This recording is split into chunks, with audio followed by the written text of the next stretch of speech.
নমস্কার দাদা, নমস্কার। আপনার নামটা বলুন। বাচ্চু মোল্লা। বাচ্চু মোল্লা। আপনার গ্রামের নাম? রায়পুর। রায়পুর। আচ্ছা, যে গাছটা আপনি দেখছি এখন, এটা কি কোম্পানির? রাজকুমার সিট। রাজকুমার সিডের সামার হট না, আমার যেটা আমি দিয়ে গেছিলাম নিরামিষের 1 তারিখে। হ্যাঁ।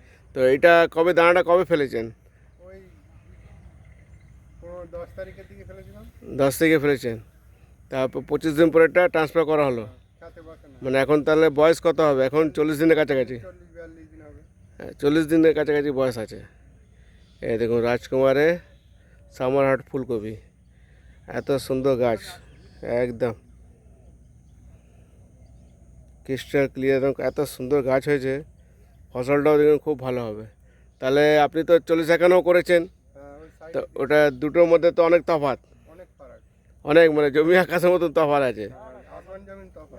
হ্যাঁ, তো এরপরে যদি ফসলটা যদি ভালো হয়, তারপরে তো সামনের বছর তো পুরোটাই আপনি সামার হট করবেন। এটাই করবো।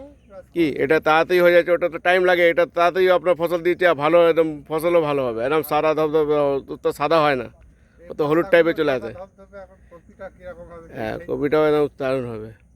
তো আপনি সন্তুষ্ট তো হ্যাঁ, দানা নিয়ে? হ্যাঁ, তাহলে সামনের বছর থেকে পুরোটাই লাগাবেন। পুরোটা এই জানাই লাগাবো। চলুন, ভালো হলো দাদা।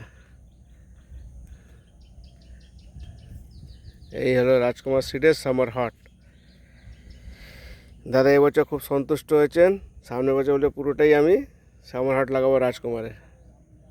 চলো।